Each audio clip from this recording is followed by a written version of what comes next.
Ay, pero espérenme, dejen que no. Ya está, ya comenzó a grabar.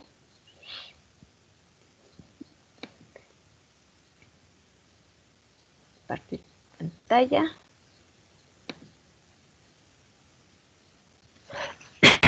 Perdón, muchachos.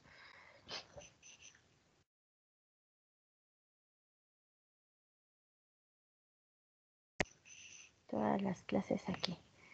Ok, la clase pasada, muchachos, nosotros estábamos viendo lo que eran los tipos de cambio. Comentábamos algunas estructuras de los tipos de cambio fijos, ¿no? Hablábamos de lo que era el tipo de cambio fijo, hablábamos del tipo de cambio real.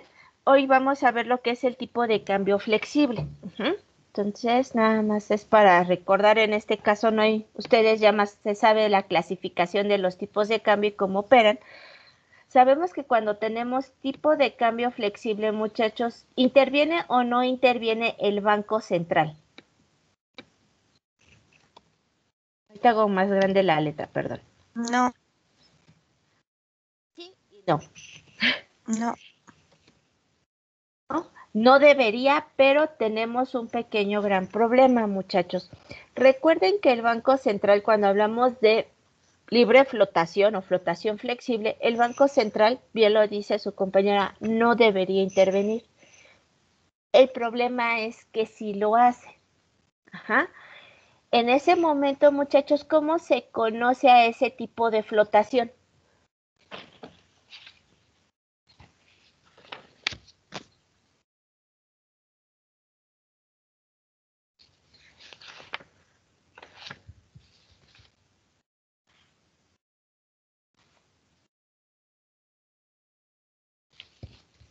A ver, niños, ¿cómo se conoce a la intervención del Banco Central?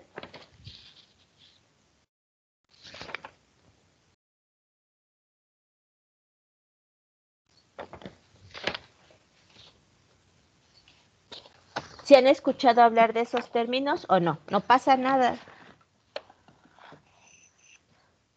Ok, muchachos, tenemos que la definición formal de tipo de cambio flexible es la siguiente. Es cuando el tipo de cambio flexible se define, es cuando el Banco Central no se compromete a mantener un tipo de cambio determinado.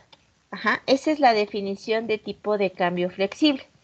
Dentro de este tipo de cambio flexible, muchachos, también vamos a tener una subclasificación del tipo de cambio flexible. No solamente es decir, es tipo de cambio flexible y ya, sino que hay una subclasificación. Esta subclasificación, muchachos, consiste en la siguiente. Tenemos lo que es bandas de fluctuación. Este esquema, muchachos, ahora sí que por estos tres hemos pasado nosotros tal cual, y yo creo que casi todas las economías u otras menos que nosotras. ¿Alguien ha escuchado lo de las bandas de fluctuación?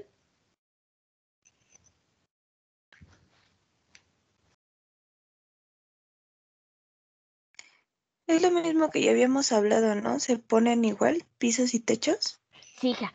Pero aquí vamos a tener una diferencia con las bandas horizontales. Cuando hablábamos de bandas horizontales de flotación o de fluctuación, lo que nosotros teníamos era lo siguiente. Esto fue lo que hizo Carlos Salinas, ¿no? Teníamos nuestro tipo de cambio, el tiempo, así que tenemos tipo de cambio, y lo que hizo el señor fue establecer una media que era 3,500 pesos y poníamos un 1% por arriba, un 1% por abajo, y cuando literal, cuando los mercados detectaban que el tipo de cambio se estaba acercando demasiado al techo, lo regresaban en torno a la media, ¿no? Para que estuviera por aquí. Si el tipo de cambio se acercaba demasiado al piso, intervenían y lo regresaban en torno a la media. Esto es cuando tenemos bandas horizontales de fluctuación.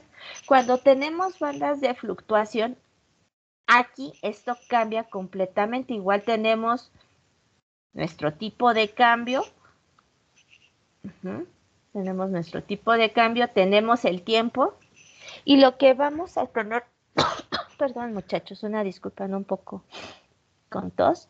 Lo que vamos a tener aquí es que va a haber un tipo de cambio que se ajusta de manera consecutiva. Empezamos con un tipo de cambio aquí y tú estableces exactamente tu banda. Si el tipo de cambio, muchachos, está fluctuando constantemente cercano al techo, ¿qué creen que haga el Banco de México? ¿Lo va a dejar así o qué creen que va a hacer en este caso?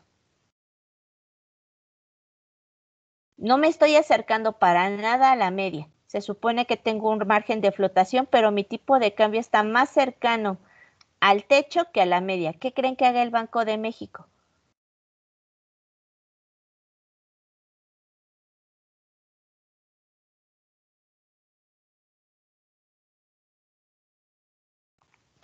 En este caso, muchachos, el Banco de México va a intervenir, pero no para regresar el tipo de cambio en torno a una media.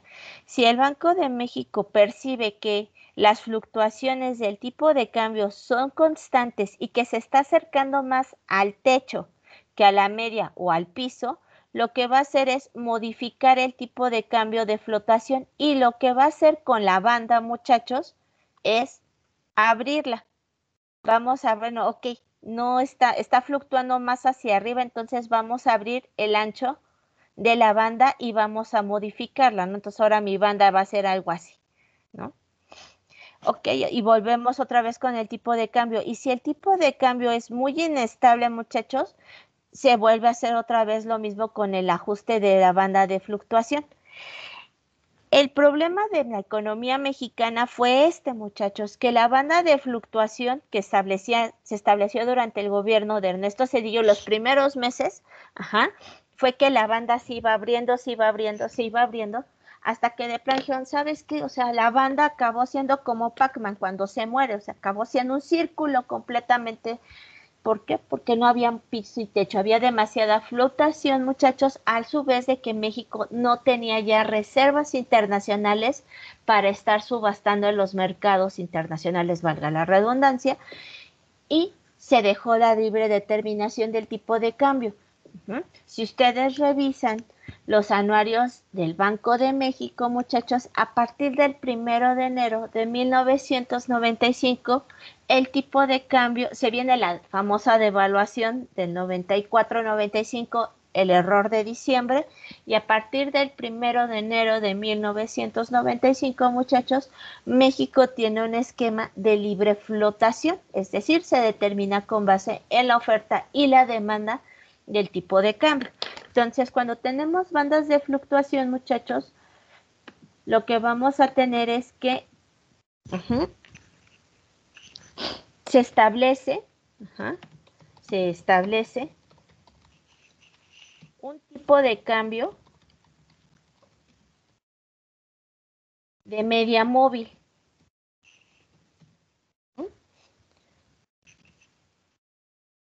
Que se ajusta estableciendo, establece un tipo de cambio de media móvil, perdón, el cual se ajusta periódicamente y la banda también depende de la política monetaria del país.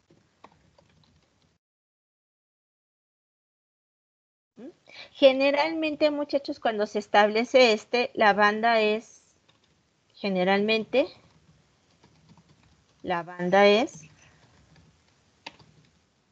del 1% más menos. ¿Y saben qué es un promedio móvil, muchachos? Lo ven en econometría.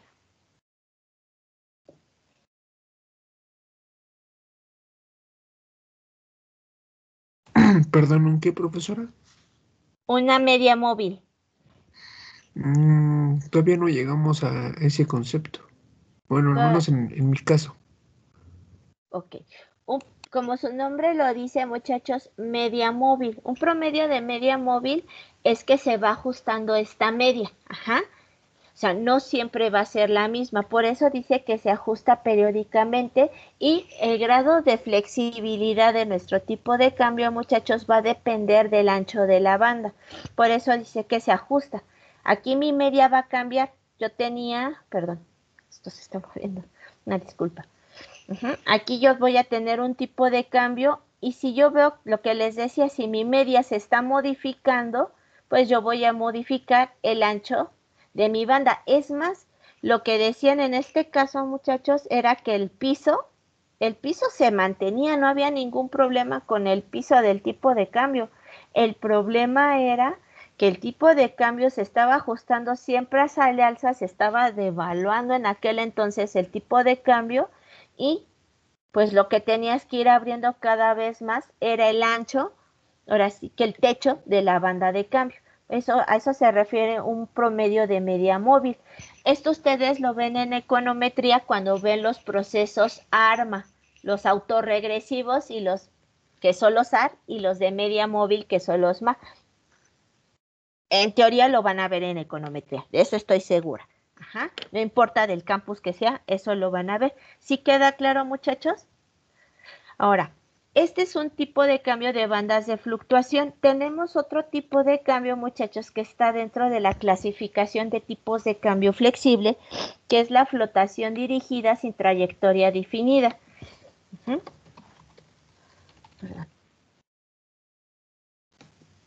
Ahorita le cambio el tamaño de letra, perdón.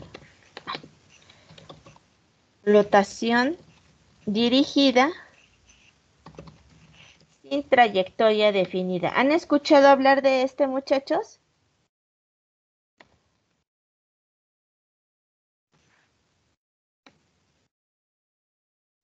No, Miss. Tampoco. Ok. Se va a escuchar horrible lo que les voy a decir. Suena albur, ya me lo han dicho sus compañeros, pero hasta la fecha sigo sin encontrar las palabras o la sustitución de palabras adecuada para que no suene tan feo. El ejemplo que les pongo, porque no encuentro otra manera de ponerlo. Muchachos, es lo mismo que se los dejen ir despacito a que se los dejen ir de sopetón.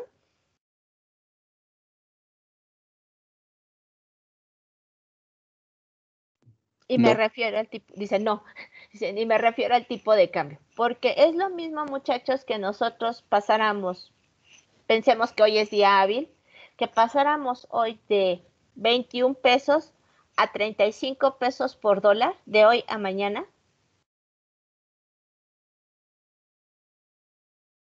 ¿Cuál creen que sería el impacto para la economía mexicana pasar de 25 a 35 pesos por dólar de un día para otro? Pues Yo estaría creo en inestabilidad, ¿no? O sea, pánico. A ver, ¿qué más, Ah, hijos? ¿Alguien iba a decir algo? que nos quedaríamos sin capitales extranjeros, ¿no? Yo creo que en un día. Ok. Ahora les voy a plantear esa misma situación. Vamos a llegar a 35 pesos por dólar de aquí a que acabe el sexenio de este señor. ¿Cómo creen que sea el impacto? pues Igual, un poco más, diferente, diferido. o sea, un poco más leve, pero de todas maneras te causa ruido, ¿no? Exacto, Pero pero bueno, ya lo sabes. exacto, eso es a lo que voy, chaparrita. Usted lo acaba de decir, es más leve. ¿Qué pasa, muchachos? Esto de la flotación dirigida sin trayectoria definida es lo que se hacía con las subastas. Probablemente no lo escuchan con ese nombre tan largo, ni muchísimo menos, pero es lo que ustedes conocen como las subastas de reservas. ¿Qué hacía el Banco de México en el sexenio de Peña Nieto? Sobre todo en el sexenio de Peña Nieto, porque ahorita desconozco cómo estén manejando el Banco de México ya. ¿Qué pasaba en los últimos años del sexenio de Peña Nieto, muchachos? hubo problemas con la inflación. Ustedes recuerdan que teníamos problemas con inflación, además de que había problemas con el exterior por el cambio de gobierno en Estados Unidos. Entonces nuestro tipo de cambio estaba muy inestable, se estaba depreciando constantemente. Lo que hizo el Banco Central fue, ok, vamos a tratar de generar un poquito de estabilidad. No voy a fijar el tipo de cambio, no voy a decir, ¿sabes qué?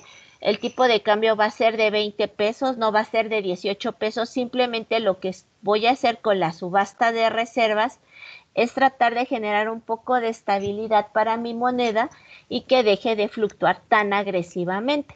Ajá, eso es lo que se hace con un esquema de subastas. Aquí hay que tener en cuenta, muchachos, que pues no solamente influyen las variables de la economía que está interviniendo en el tipo de cambio, sino del resto del mundo. En el caso de México, muchachos, este fue un problema que se venía arrastrando desde Felipe Calderón. Nosotros traíamos un problema de inflación importada. Nuestras materias primas, muchachos, ¿son nacionales o importadas?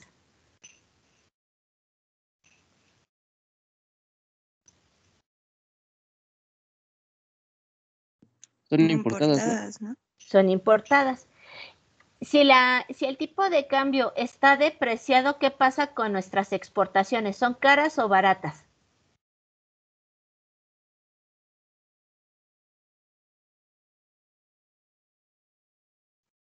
Caras. Nuestras exportaciones, Baratas. baratas. Y Baratas. nuestras importaciones Son caras. son caras. Ajá, es correcto, hijo, y lo vamos a ver. En términos de tipo de cambio, muchachos, esto tiene, valga la redundancia, tiene impacto en la balanza comercial. Un tipo de cambio subvaluado, depreciado, devaluado, tiene un impacto favorable en la balanza comercial porque abarata las exportaciones, encarece las importaciones. Cuando tenemos un tipo de cambio revaluado, sobrevaluado o apreciado, se encarecen las exportaciones, se favorecen las importaciones. Eso tiene que ver con el tipo de cambio, lo cual genera un efecto negativo en la balanza comercial. Con base en esto, muchachos, México durante el sexenio de Felipe Calderón tuvo un tipo de cambio sobrevaluado, lo cual estaba encareciendo la posición de México en términos internacionales. El Banco Central intervino y se depreció el tipo de cambio. El problema, muchachos, es que nuestras materias primas, al ser importadas tarde o temprano, las tienes que pagar. Ajá. Y no las pagas en pesos, las pagas en dólares. Y si el costo de mis materias primas sube, ¿qué pasa con mis costos de producción? También suben. Y si los costos de producción suben, ¿qué pasa con los precios? También suben. Y si todo sube, eso se llama Inflación. exacto. Inflación. Y eso es lo que pasó. A Peña Nieto le vino a pegar en los dos. Ojo, no estoy diciendo que nada más haya sido el único fenómeno que causara inflación, muchachos, pero los 2 últimos años del sexenio de Peña Nieto, eso fue lo que le pasó. Traíamos una inflación rezagada por concepto de materias primas. No era una inflación generada solamente por la inestabilidad de la economía mexicana, sino por un fenómeno de inflación importada. ¿Qué trató de hacer el Banco de México para tratar de anclar este fenómeno inflacionario? Pues recuerde que el principal objetivo del Banco de México es garantizar el poder adquisitivo de la moneda nacional. Y lo que hizo, muchachos, fue tratar de controlar las tasas de interés. Subieron las tasas de interés, muchachos, y trataron de manipular el tipo de cambio. Y lo que se hacía era tratar de generar estabilidad, evitar que se siguiera depreciando más el tipo de cambio. Sin embargo, esto no se logró y se cancelaron las subastas de dólares. Esto también ustedes lo pueden leer, muchachos, cuando ustedes en su materia de teoría y política monetaria van a llegar a ver lo que son las políticas utilizadas por el Banco de México. Ajá. Ustedes estudiense lo que es el corto monetario, los coeficientes de reservas, ¿Cómo se determinan hoy los balances de los bancos centrales? Que es por medio de las tasas de interés y así sucesivamente, porque son preguntas del EGEL. Con base en esto, muchachos, el Banco de México trataba de definirlo. En algún momento Banco de México dijo, ¿el tipo de cambio va a ser de 10, 15, 18 pesos? No. Lo único que estaba haciendo, muchachos, era intervenir para tratar de mitigar las flotaciones en nuestra moneda. ¿Sí queda claro? Entonces, una flotación dirigida sin trayectoria definida, muchachos, implica, en este caso, el Banco Central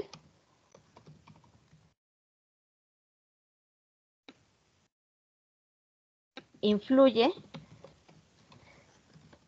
en los movimientos del tipo de cambio mediante el esquema de subasta.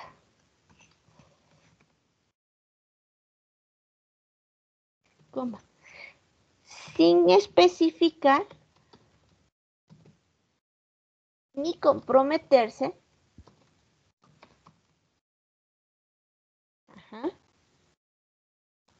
a una trayectoria regular.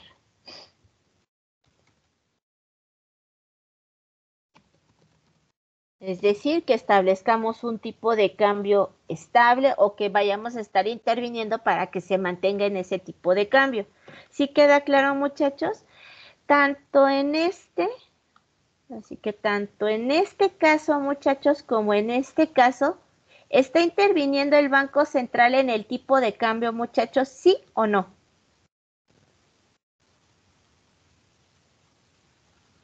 Con base en las definiciones, ¿el Banco Central está interviniendo en este caso y en este caso, sí o no, muchachos? Sí. ¿Sí? Entonces, ¿es libre flotación? No como tal. No como tal. Entonces, en estos dos casos, muchachos, lo que nosotros vamos a tener es la famosa flotación intervenida, o ya más conocido por no todos nosotros como la famosa flotación sucia. Esa es la flotación sucia. El Banco de México está interviniendo, muchachos, cuando no debería de intervenir. Es tipo de cambio flexible y que se determine, pues como dice, en función de la oferta y de la demanda. Si queda claro, de seguro ustedes habían escuchado más el término flotación sucia o flotación intervenida, pero esto es a lo que se refiere. ¿Sí vamos bien, muchachos? ¿Qué vamos a tener aparte de esta flotación dirigida? Ya el último fenómeno, muchachos, o el último tipo de cambio que está asociado al tipo de cambio flexible, es la flotación independiente.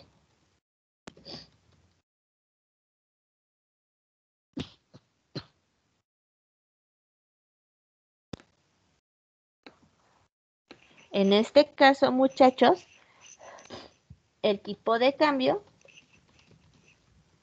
se determina con base en la oferta y demanda de divisas. Se acabó. La flotación independiente es eso, muchachos. Se deprecia, se deprecia. Se aprecia, se apreció. Se acabó. El Banco de México no interviene. ¿Sí queda claro, muchachos? ¿Hasta aquí alguna duda, alguna pregunta?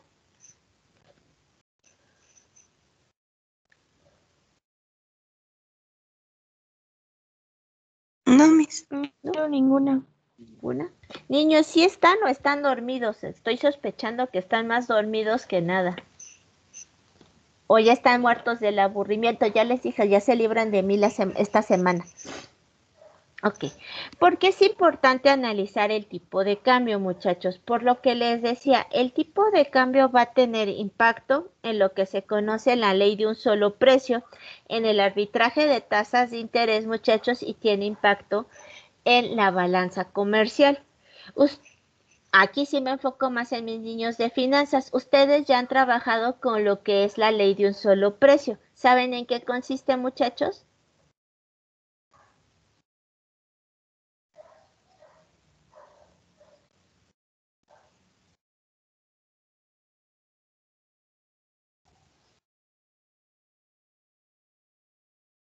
Ya no tengo financieros. Mis niños Sí, pero ajá, a ver qué pasó, hija, no lo han visto. O no se los, a lo mejor no lo han visto con ese término de la ley de un solo precio. Ok, muchachos. a lo mejor. Ajá. La ley de un solo precio, y esto lo ven mis niños de gestión de negocios, porque ellos se van por la parte de inventarios, y en algún momento mis niños de Cuitláhuac me decían que ellos lo veían, pero con otro nombre que no recuerdo. Ajá. Ellos me explicaban que tienen que ver cuál es la variación entre los precios de las materias primas y las materias primas de esa misma materia prima en el exterior. Se supone, muchachos, que con el tipo de cambio se establece la ley de un solo precio, que el precio de un bien interno debe de ser igual al tipo de cambio por el precio del mercado internacional. Eso es la ley de un solo precio. Ahorita se los pongo. ¿Puedo cambiar el pizarrón, muchachos? Sí, profesora. ¿Sí? Entonces vamos a tener lo que es la ley de un solo precio. No sé por qué se movió el tamaño de mi letra y no queda bien chiquita.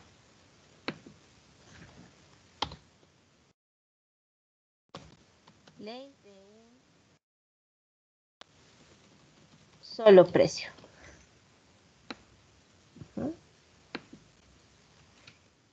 Establece, ahora aquí, establece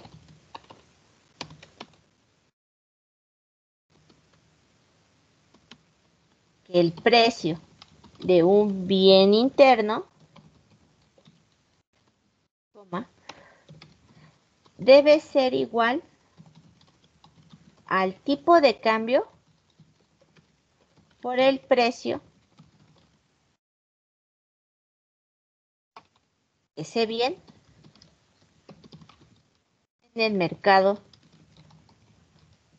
internacional. O sea, lo que nos dice esta ley de un solo precio, muchachos, es que siempre va a ser el mismo tipo, la misma moneda, o sea, que no debería de haber diferencias entre los precios internos y los precios extranjeros, considerando el tipo de cambio. Vamos a pensar en lo siguiente, o cómo se calcula esta ley de un solo precio. P van a ser los precios internos, muchachos. E mayúscula es el tipo de cambio nominal. Y P asterisco va a ser el precio de los bienes extranjeros. Ahorita les pongo qué significa. P son precios internos.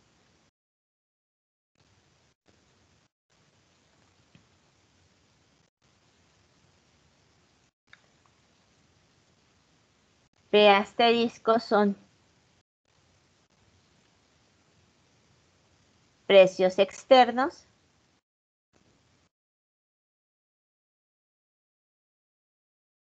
Y E, muchachos, es el tipo de cambio nominal. Ajá, aquí no nos estamos metiendo si es fijo o flexible, solamente nos está diciendo que es tipo de cambio nominal. ¿Sí?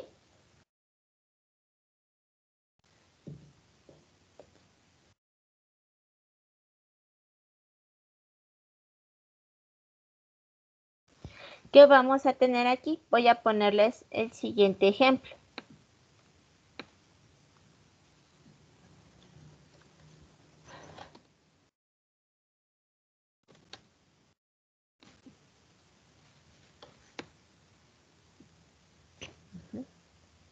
Considere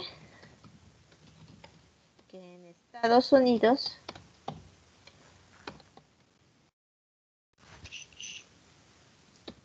el litro de gasolina Ya sé que en Estados Unidos no es por litro. Ajá. 0.66 dólares. Bueno, aquí no tengo dólares. Uh-huh. El tipo de cambio 20.95 pesos por dólar.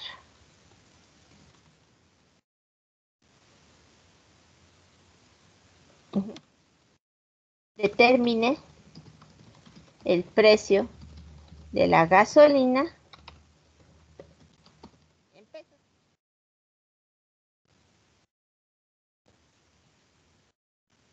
Uh-huh.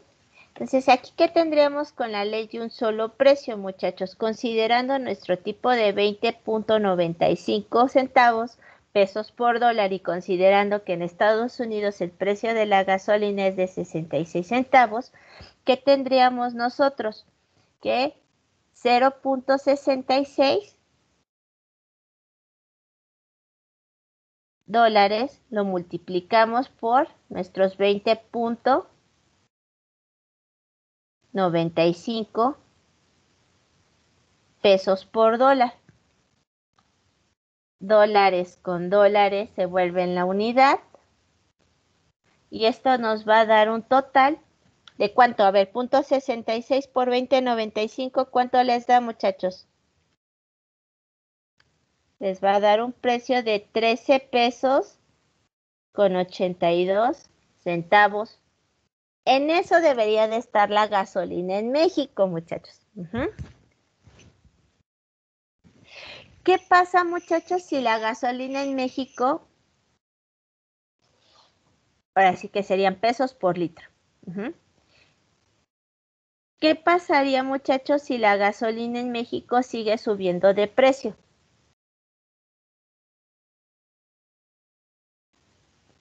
Pues hay inflación. Ajá. Aparte de eso, ¿en dónde querrían comprar ustedes su gasolina, muchachos? Que no fuera de 13,82. Se supone que el precio de la gasolina, y esto es lo que pasa mucho en la frontera, muchachos. Si nosotros hacemos la conversión en la frontera, resulta que llenar nuestro tanque en la frontera, ¿dónde siempre es más barato? ¿Llenarlo aquí en México o llenarlo en la frontera? En la frontera. En la frontera, precisamente por esta ley de un solo precio, muchachos. Pensando que en Estados Unidos el litro de gasolina está en 66 centavos de dólar y hago mi conversión con el tipo de cambio, resulta que el litro de gasolina me cuesta 13.82. ¿En cuánto está el litro de la gasolina aquí en México, muchachos? De la verde, no nos vayamos a la roja.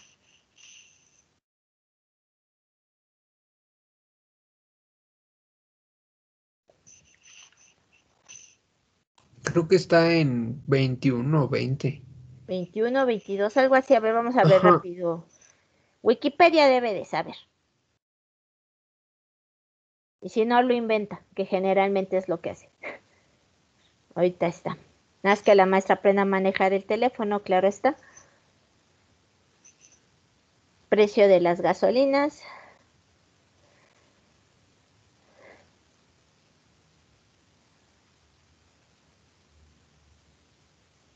A ver, de acuerdo. Ay, sí, por entidad. Sí, en la Ciudad de México, en Azcapotzalco.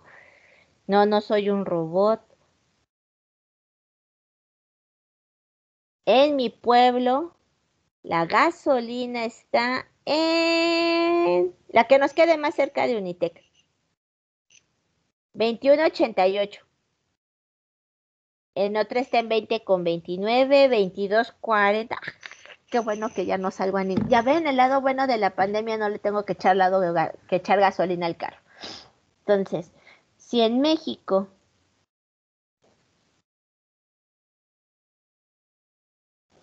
el litro de gasolina, muchachos, vamos a ponerlo en el más bajito que encuentre. Vamos a ponerlo, está en 20.29 el litro de gasolina. ¿Qué va a pasar? Vamos a suponer que este fue el precio de la frontera.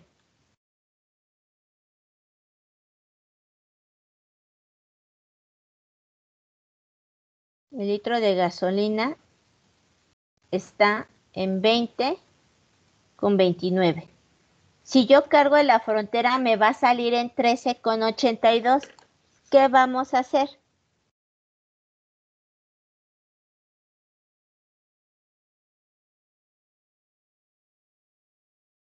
Pues compro en la frontera. Comprar en la frontera. En teoría, muchachos, si esto debería de funcionar así con la famosa ley energética, pero con todas las trabas que le están poniendo, lo que debería de pasar, muchachos, es, ¿en dónde queremos comprar? Ya lo dijeron, en la frontera. Y si es posible importar la gasolina a este precio, ¿qué va a pasar con los precios, muchachos? ¿Se van a subir o se van a mantener? Si empezamos a importar gasolina y empieza a inundar el mercado de gasolina mexicano, ¿qué debería de pasar con los precios? Deberían de bajar, ¿no? Deberían de bajar. Esa es la idea, muchachos. Nada más que la reforma energética tiene muchas debilidades allí. Y una de ellas es que acuérdense que el precio de referencia es el precio de la gasolina de Pemex. Entonces, por muy barato que esté en el exterior, si aquí México está comprando la gasolina en 25, pues ya nos fregamos, porque ese es el piso. ¿Sí me explico, muchachos?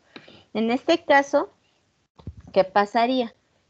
Debido a la diferencia, ahorita aumento el tamaño de la letra, debido a la diferencia de precios, coma, de ser posible, los entes, de ser posible, los ciudadanos o los consumidores, sí, los consumidores buscarán comprar combustibles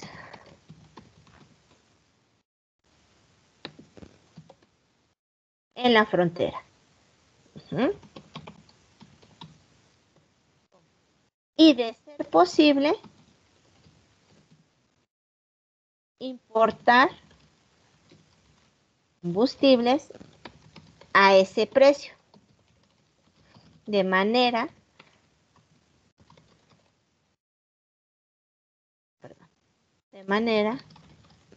que los precios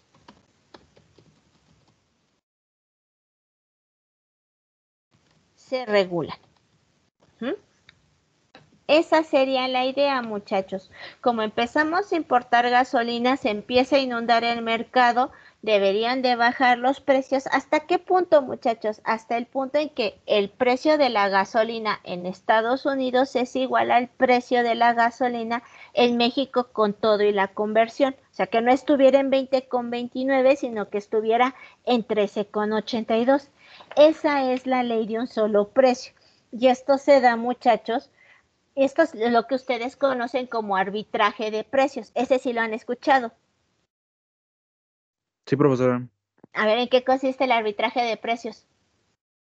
Yo conozco una estrategia que es el arbitraje, que es utilizar a beneficio la diferencia de un precio en diferentes lugares para poder obtener una ganancia. Exacto, hijo. Bueno, cuando usted está utilizando esa diferencia de precios entre diferentes activos, mercados, no sé cómo lo estén haciendo allí, pero en esa diferencia de precios, en el momento que usted está aprovechando esa ganancia, ¿está de acuerdo que está retirando capital de un lado y poniendo en el otro? Si nosotros saturamos un mercado, ¿qué pasa con los precios? Cuando usted está aprovechando esa ganancia del diferencial de precios, ¿está de acuerdo que en algún momento está saturando un mercado o está De hecho, lo escaseando?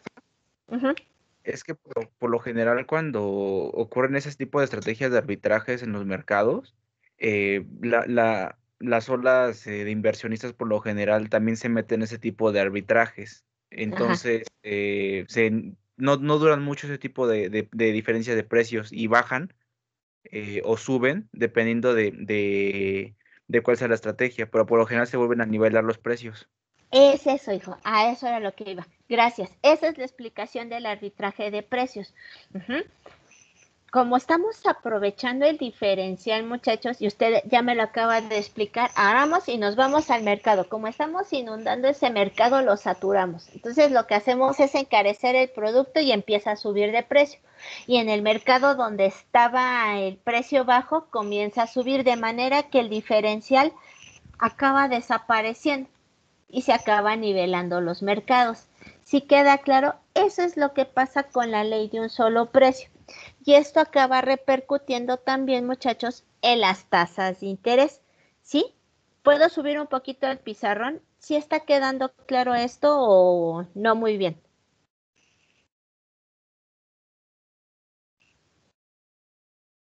Tomaré su silencio como que sí están entendiendo.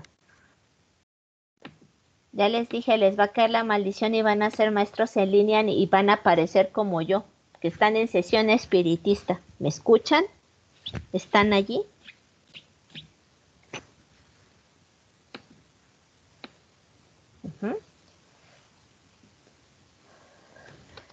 Con base en lo anterior,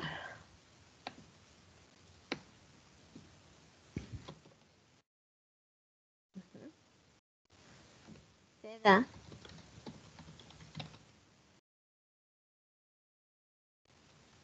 el arbitraje de precios.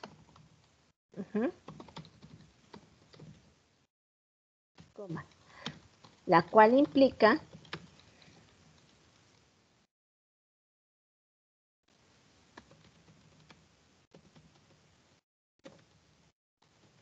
que los precios internos son iguales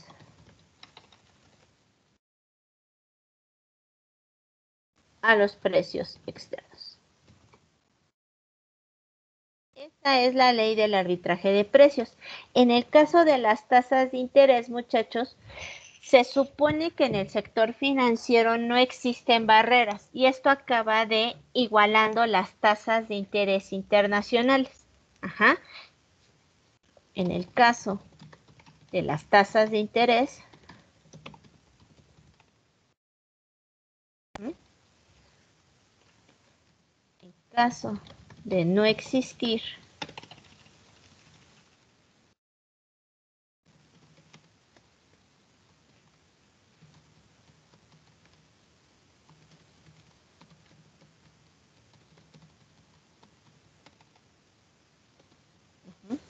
¿qué pasa con las tasas de interés, muchachos? Si las tasas de interés en México son muy altas respecto a las tasas de interés internacionales, ¿en dónde se van a quedar los capitales? O sea, ¿dónde van a migrar?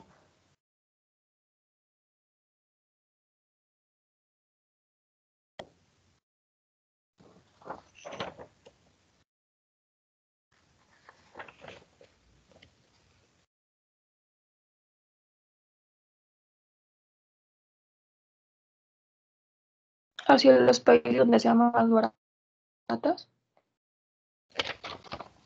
¿Sí? A ver, ustedes están invirtiendo en el mercado de dinero. ¿En dónde dejan su dinero? ¿En donde paga más el peso o el dólar? ¿Por qué México, bueno, hasta hace 2 años, muchachos, era atractivo invertir en México? ¿Por qué? ¿Cómo eran nuestras tasas de interés?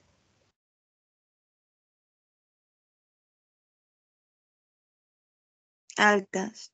Eran altas respecto a las tasas de interés de Estados Unidos. Entonces, muchachos, ¿qué va a pasar? Cuando nosotros tenemos esto se da precisamente por el movimiento de los capitales. Si la tasa de interés interna es mayor a la tasa de interés externa, muchachos, los capitales fluirán hacia el mercado mexicano.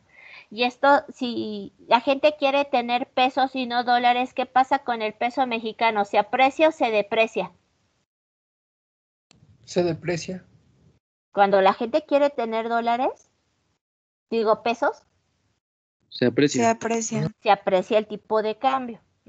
Y una apreciación del tipo de cambio, muchachos, pues empieza a tener efectos en el mercado. Si se empieza a apreciar el peso, muchachos, ¿qué pasa con el dólar? Baja. baja. Y entonces la gente va a empezar a ver ese diferencial. Y entonces, ¿qué vamos a querer? ¿Tener pesos o dólares? Y empiezan a abaratarse los dólares. Pesos. Y esto, muchachos, hace que la tasa de interés comience a subir. Como los dólares empiezan a dejar de ser atractivos, ¿qué hace la Fed, muchachos?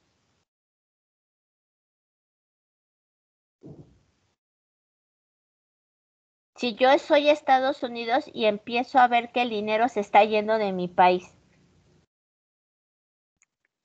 ¿qué hago para que se quede? O sea, la gente ya no quiere dólares, me los están aventando y están comprando pesos. ¿Qué pasa con Estados Unidos, muchachos? ¿Qué tiene que Incrementa las hacer? tasas de interés, ¿no? Tiene que incrementar las tasas de interés para volverse más atractivos.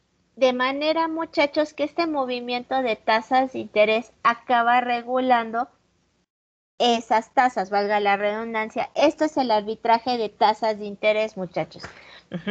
Que la tasa de interés interna sea igual a la tasa de interés externa. En este caso, si en el caso de si no existen las tasas de interés,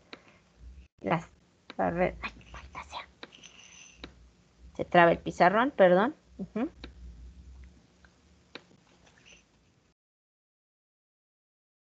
Se da el movimiento de capitales de manera que la tasa de interés interna es igual a la tasa de interés externa. Eso es lo que estamos suponiendo, muchachos, dando pie al arbitraje de tasas.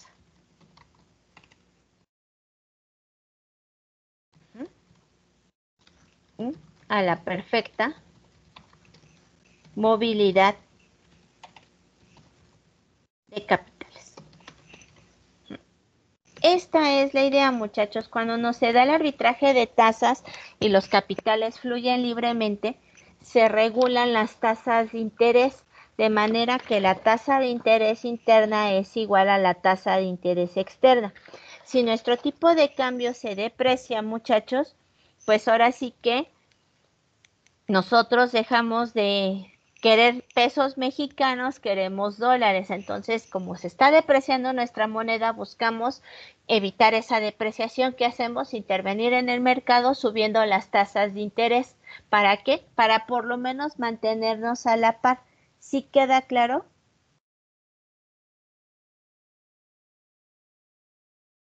Sí, profesora. ¿Sí?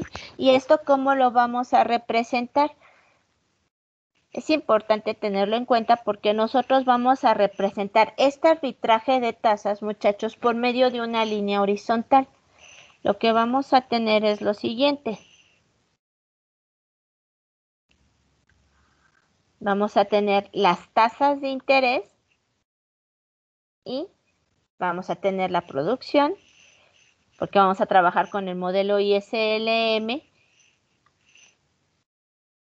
Y vamos a tener una línea perfectamente horizontal, donde I nacional e interna es igual a la tasa de interés externa. Y a esto se le conoce como movilidad, perfecta movilidad de capitales. ¿Estamos de acuerdo, muchachos?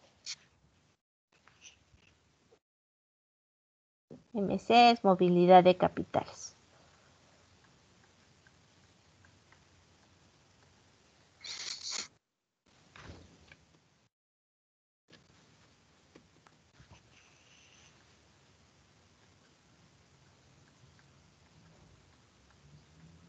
Esto ustedes, la perfecta movilidad de capitales, lo ven en el mercado de capitales, ¿o no?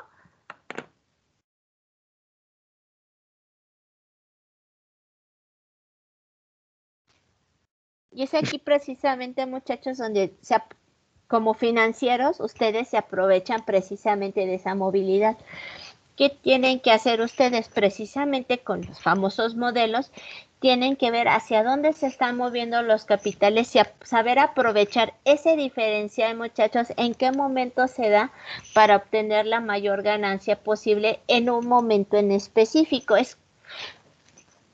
Con el inicio de la pandemia, muchachos, nosotros sabemos que el mercado accionario de lo que es el sector farmacéutico, ¿cómo se disparó el precio de las acciones de los laboratorios, muchachos? ¿Aumentó, disminuyó, se mantuvo constante?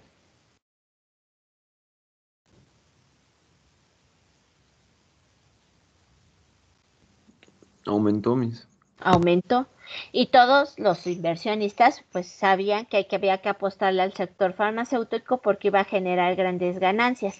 Ya se le invirtió. Si hoy ustedes revisan el precio de las acciones del sector farmacéutico, ya que se desarrollaron las vacunas, ya que se están distribuyendo, ¿cómo están las acciones? ¿Estables o siguen subiendo?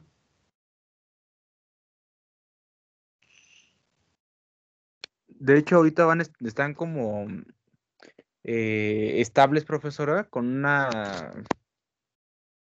Pues ahorita todo el mercado está a la expectativa de ver si las vacunas van a funcionar, porque si en caso de que no lleguen a funcionar y tengan más suspensiones como en los otros países, Ajá. las acciones van a empezar a bajar. Entonces están así como que ahorita medio tranquilas, ¿no? Primero corrimos a comprar, después dijimos espérate y ahorita están relativamente estables. Eso es lo que pasa, muchachos, cuando un mercado tiene perfecta movilidad de capitales. Para serles sincera, muchachos, el único sector o el único elemento de una economía que esté perfectamente globalizado es precisamente el sector financiero. Porque se dice que el sector financiero o el dinero, muchachos, como tal, no tiene origen, no tiene patria y no tiene moral. Ajá. El dinero a mí no me interesa si viene de Rusia o si viene de China, el chiste es que haya dinero, no importa si es de México o si es de Estados Unidos. Ujú. No importa el tiempo, muchachos, mientras nuestras bolsas están cerrando, sabemos que otras están abriendo. Ajá. Y ya ni siquiera conocemos los límites temporales, ¿no? Territoriales, porque viva el internet, ¿no? No necesito estar operando en las bolsas de Japón, necesariamente con mi computadora lo puedo hacer. Ujú. Entonces, el sector más integrado, más globalizado, cuando estaba de moda el término globalización, muchachos, era precisamente el sector financiero. Hoy sabemos que cada vez le meten más y más regulaciones por las actividades ilícitas que se presentan, pero en teoría debería de fluir libremente, como el aire, ir para acá y para allá. ¿Estamos de acuerdo? ¿Hasta aquí alguna duda, muchachos, con respecto a tipo de cambio? Ok, ahora, ¿qué otro impacto tiene el tipo de cambio en las variables macroeconómicas? Ya lo vimos con la ley de un solo precio, muchachos, ya lo vimos con las tasas de interés, pero también tiene impacto, muchachos, sobre reservas internacionales y va a tener impacto sobre la balanza comercial. ¿Puedo cambiar este pizarrón, muchachos? Sí, profesora. ¿Sí? Sí, ¿Sí? Déjenme aumentar hojita. Ahora, ¿por qué nos metemos con las reservas internacionales? Vamos a empezar con reservas. Déjenme cambiar el color de letra para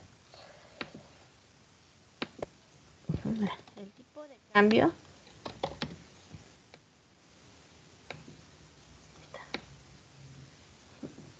El tipo de cambio tiene impacto en las reservas internacionales y en la balanza comercial.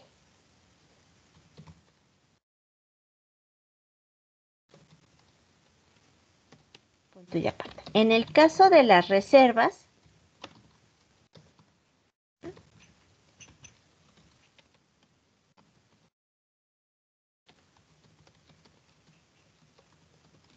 el impacto dependerá del tipo de cambio que adopte la economía. Si es tipo de cambio flexible,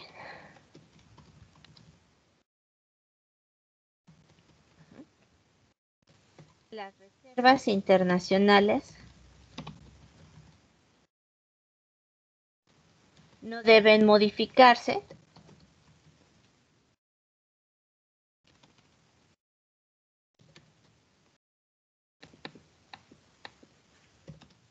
debido a que el Banco Central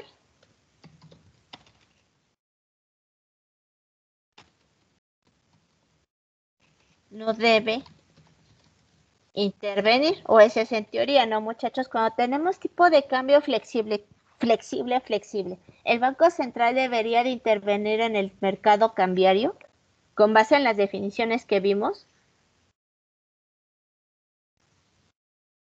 Si es un tipo de cambio flexible.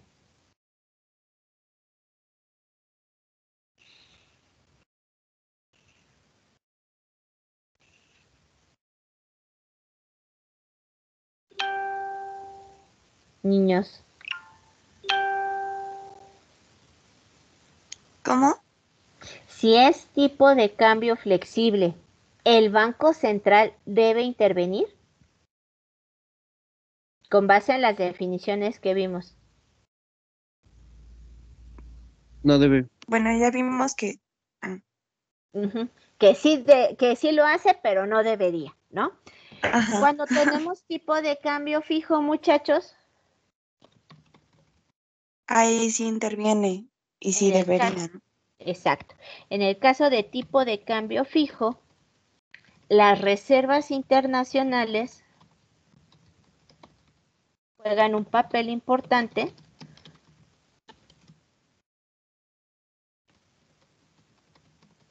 ya que estas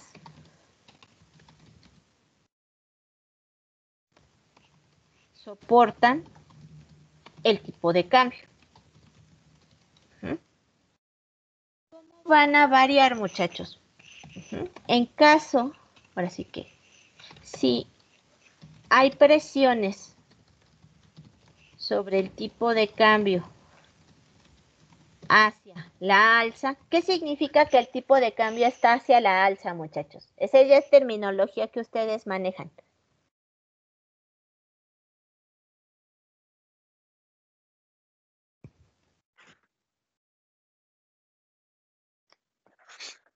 ¿En que se está apreciando el dólar? Ajá, ¿se está apreciando el dólar? El peso, perdón. Aguas, ajá. Si hay presiones hacia el alza de nuestra moneda y se está apreciando el peso, muchachos, y yo tengo tipo de cambio fijo, ¿se puede apreciar?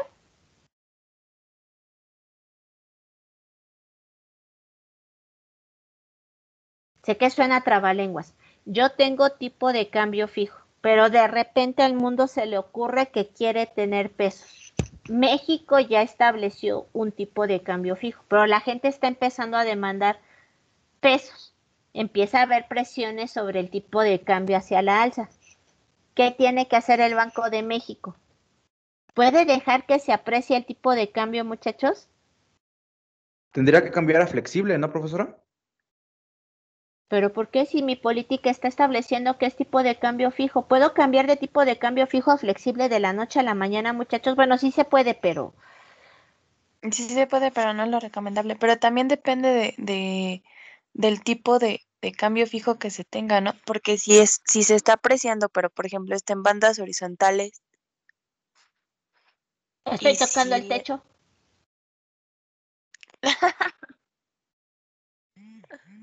Váyanse al esquema más sencillo, no se vayan por las subclasificaciones, vámonos al esquema más simple. Tenemos tipo de cambio fijo y tenemos tipo de cambio flexible. El mercado empieza a demandar pesos. Hay presiones sobre el tipo de cambio. La gente quiere pesos, se aprecia, se sobrevalora, se está revaluando el peso. ¿Se puede? De poder se puede, pero yo, Banco de México, establecí que el tipo de cambio era de 12 pesos con 50 centavos, truene, relampaguee, tiemble.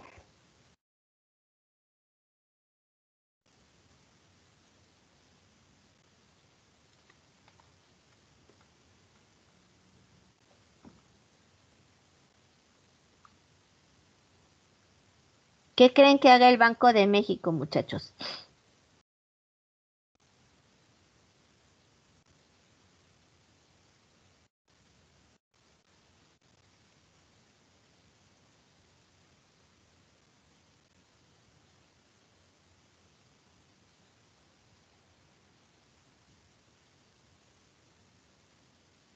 A ver, niños, los voy a acusar con sus maestros de mercado de capitales. Para ver. Si ya son financieros y cuasi economistas y de negocios, a ver, mis ingenieros.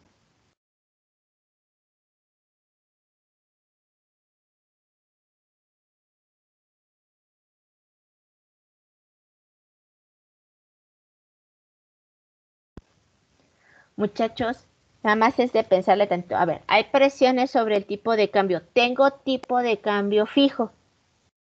Ajá. Me voy a poner a preguntarles a cada uno de ustedes para acusarlos respectivamente con sus profesores de finanzas. Tienen tipo de cambio fijo, muchachos. Y hay presiones, se está comenzando a apreciar el tipo de cambio. El mundo dice que quiere pesos. ¿Qué creen que haga el Banco de México si el mundo le pide pesos y tiene tipo de cambio fijo? ¿Puede encarecer el peso el Banco Central? Ok, si yo encarezco el peso, hijo, ¿qué va a pasar y el mundo quiere pesos? ¿Qué va a pasar con con el precio o el valor del peso? Bajaría, ¿no? Si hay poquitos pesos y el mundo quiere pesos, Incrementaría. Tiene que hacer pesos. empezaría a incrementar el valor del peso. Yo quiero que suba el valor del peso o que se mantenga. Tengo tipo de cambio fijo. Esa es la palabra clave, muchachos. Tengo tipo de Que se cambio fijo. mantenga. Exacto. Entonces, si el mundo quiere pesos, ¿qué va a tener que hacer el Banco de México, muchachos?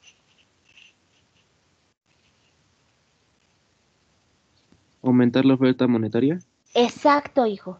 Así está bien. Sí, es lo correcto. El Banco de México, muchachos, cuando hay tipo de cambio fijo y hay presiones sobre el tipo de cambio hacia la alza, es decir, apreciación o revaluación del peso mexicano, muchachos, el Banco de México tiene que aventar pesos, ajá, subasta pesos y lo que va a retirar del mercado son dólares. ¿Qué va a pasar? Aumentará la oferta de pesos en el mercado, se abastecerá el mercado y el tipo de cambio se mantiene fijo porque yo no lo puedo modificar. Aquí no estamos tardando horas, pero esto sucede en fracciones de segundo, muchachos. Inmediatamente se subastan pesos, se absorben reservas, muchachos, y el tipo de cambio no se movió. Eso es en lo que consiste las reservas. Entonces, cuando hay presiones a la alza, voy a poner entre paréntesis revaluación o apreciación del peso. Vamos a ponerlo en este caso para nuestra moneda nacional. El Banco de México, Banjico, interviene subastando pesos y comprando dólares. ¿Y cómo están nuestras reservas, muchachos? ¿En pesos o en dólares? Dólares. Entonces, ¿qué va a pasar con nuestras reservas internacionales? ¿Van a aumentar o van a disminuir? Yo les estoy dando pesos, ustedes me están dando dólares. ¿Qué va a pasar con mi coeficiente de dólares? ¿Va a aumentar o va a disminuir? Va a aumentar, ¿no? Va a aumentar, de manera las reservas internacionales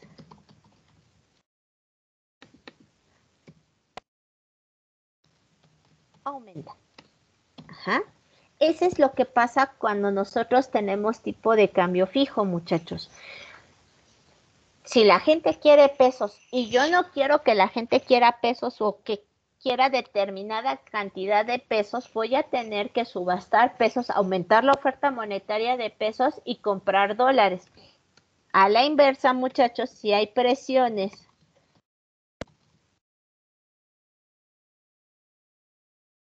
sobre el tipo de cambio hacia la baja, es decir, una devaluación. Bueno, esto es cuando ya lo hace el Banco de México. Vamos a dejarlo en depreciación y apreciación.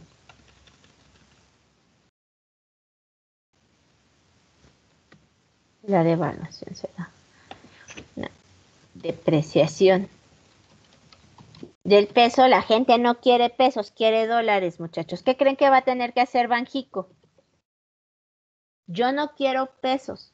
Ajá, ustedes no quieren pesos. Me empiezan a aventar mis pesos y se empieza a depreciar el tipo de cambio. ¿Se puede depreciar el tipo de cambio, muchachos?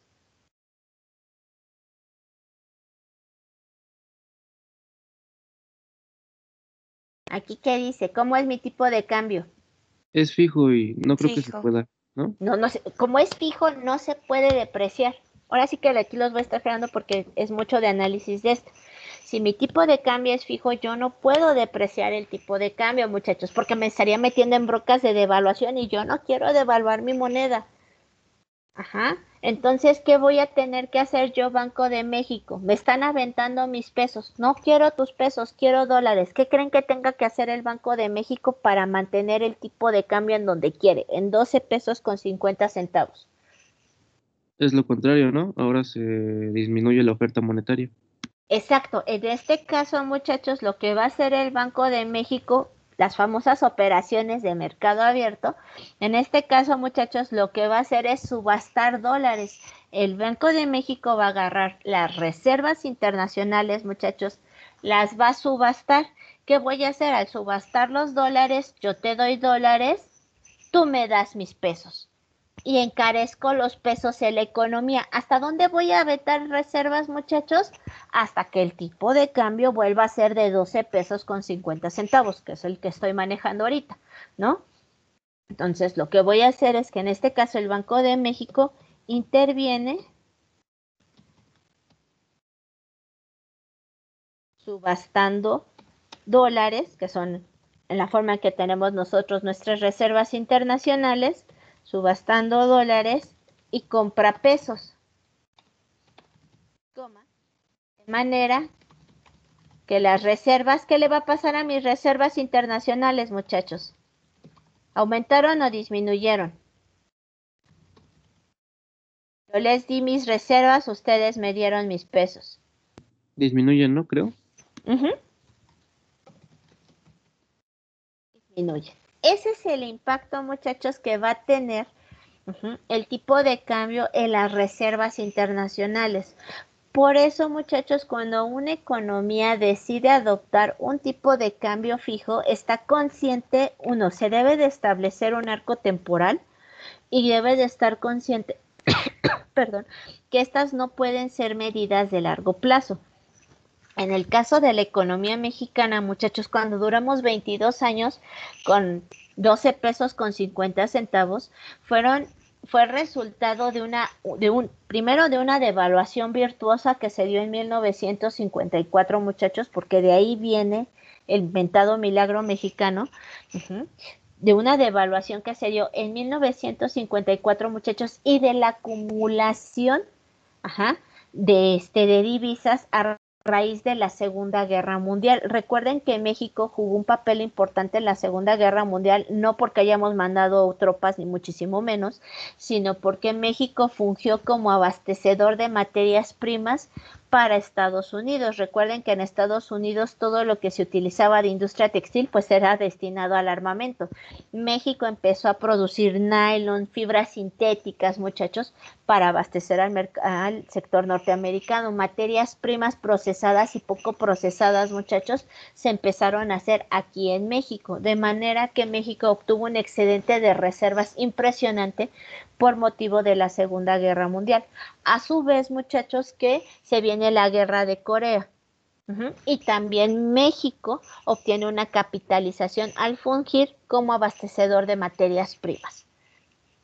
Los contextos bélicos, muchachos, antes favorecían a la economía mexicana porque nosotros fungimos como proveedor de materias primas. Antes de que las guerras fueran teledirigidas, bueno, México fungía como abastecedor de materias primas.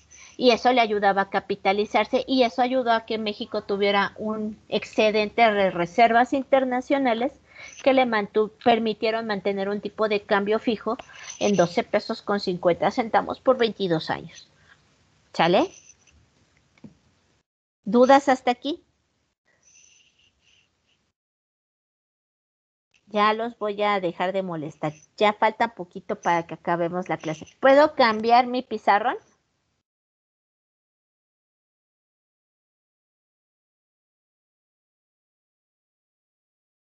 Sí, maestra.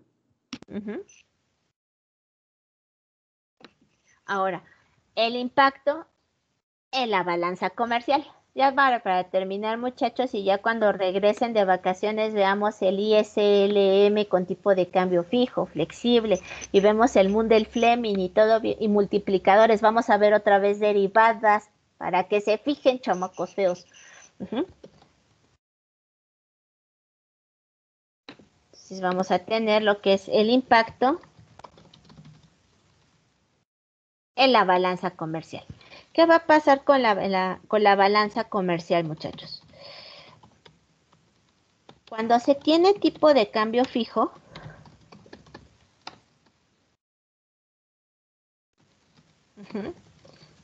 la balanza comercial no presenta variaciones ocasionadas por el tipo de cambio. Punto y aparte. Cuando el tipo de cambio es flexible,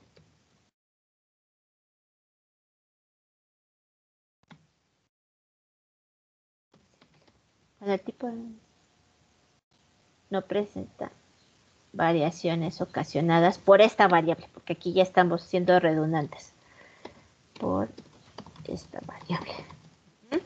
Cuando el tipo de cambio es flexible, la balanza de pagos, la balanza comercial presenta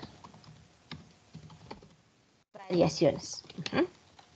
Si el tipo de cambio es depreciado,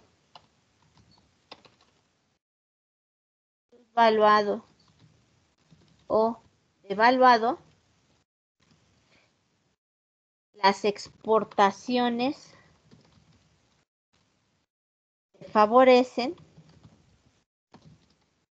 e encarecen las importaciones. Si el tipo de cambio es apreciado, y en el caso de tipo de cambio real, sobrevaluado, si es fijo, revaluado,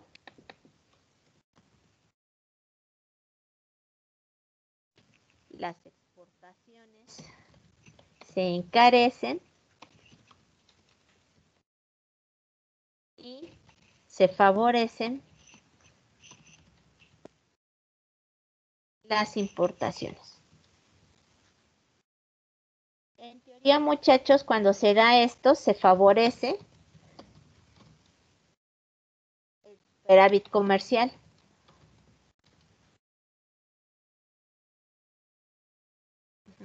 Cuando tenemos se favorece el déficit comercial. Vamos a hacer un ejercicio rápido. ¿Qué horas son? 8:28, sí tengo tiempo. ¿Qué vamos a considerar? Ejemplo.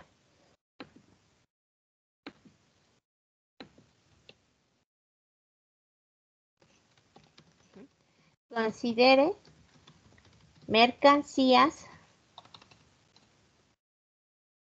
por un valor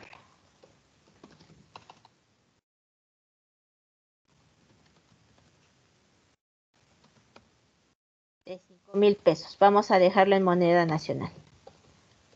De 5,000 pesos. Coma. El tipo de cambio es de 12,50 pesos por dólar.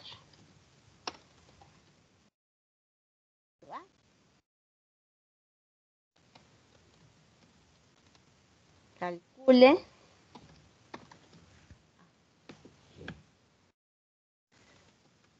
a su vez se tienen mercancías destinadas, aquí me faltó poner, destinadas a la exportación. Pues se tienen importaciones por $10,000. Inciso A, calcule el valor de las exportaciones en dólares y el valor de las importaciones en pesos. Inciso B, considere una depreciación del 25% del peso en 25%. Determine el valor de las exportaciones e importaciones. E inciso C, considere una apreciación del 12,5% del peso en 12,5%. Determine el valor de las exportaciones e importaciones. Este también va para entregable. No para el que está apenas, sino para los que siguen. Ahí le ponen entregable 2. Este va a ser para el entregable 2. ¿Qué vamos a hacer, muchachos? ¿Puedo subir el pizarrón?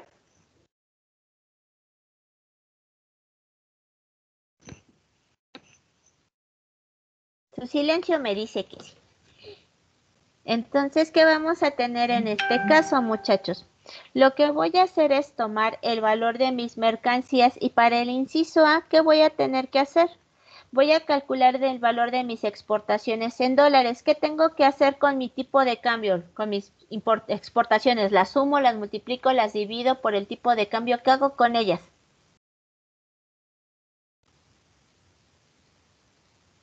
¿Cómo determino su valor en dólares, muchachos? Yo tengo 5,000 pesos de mercancía mexicana. Quiero saber cuánto valen en dólares. Solamente divides, ¿no? Solamente divido. Entonces lo que voy a hacer es dividir mis 5,000 pesos entre 12 pesos con 50 centavos, pesos por dólar. Se van los pesos, me quedan 5,000 entre 12,50.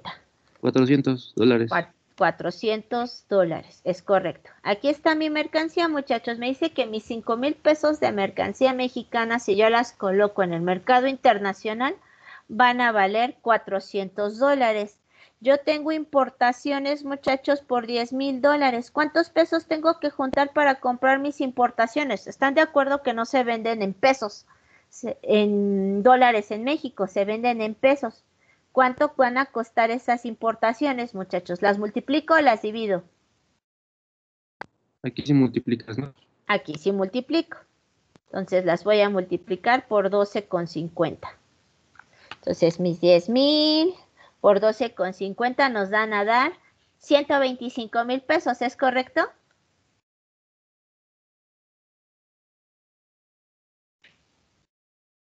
¿O estoy mal?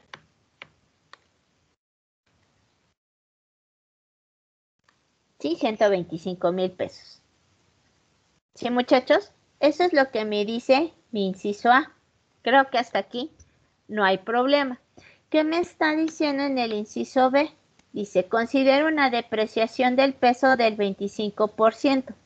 Para mi inciso B, ¿qué voy a hacer? Voy a tomar mis 12 pesos con 50 centavos y tengo que calcular su porcentaje. Entonces son 12.50 por .25.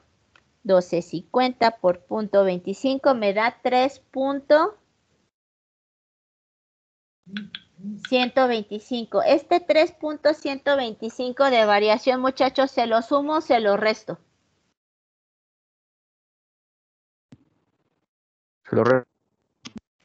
¿Se lo resto? Hay una depreciación, muchachos. Una depreciación implica que tengo que dar más pesos o menos pesos. Se le suma. Se le suma. Entonces, a mis 12 pesos con 50 centavos le voy a sumar mi variación, que es de 3.125. Y esto nos da un bonito tipo de cambio de 15 pesos. 25, ¿no?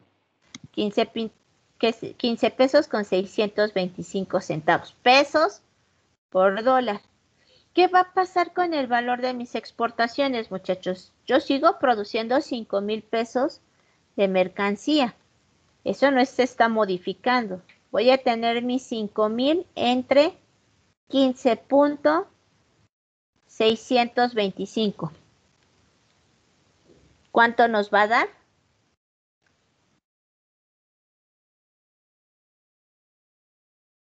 En dólares, muchachos, ahora mis mercancías valen $320. ¿Son más caras o más baratas? Más baratas. ¿Qué va a pasar con mis importaciones, muchachos? Mis 10,000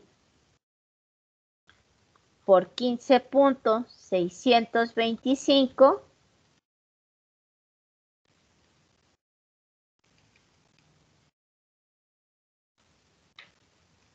nos va a dar el bonito resultado de 156.250. Perdón, que se movió el pizarrón.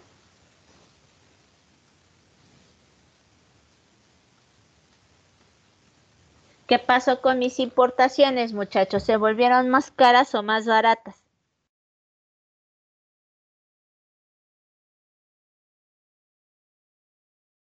Niños. Más caras. Más caras. En teoría, muchachos, si a mí me sale más caro comprar algo, ¿lo voy a seguir comprando?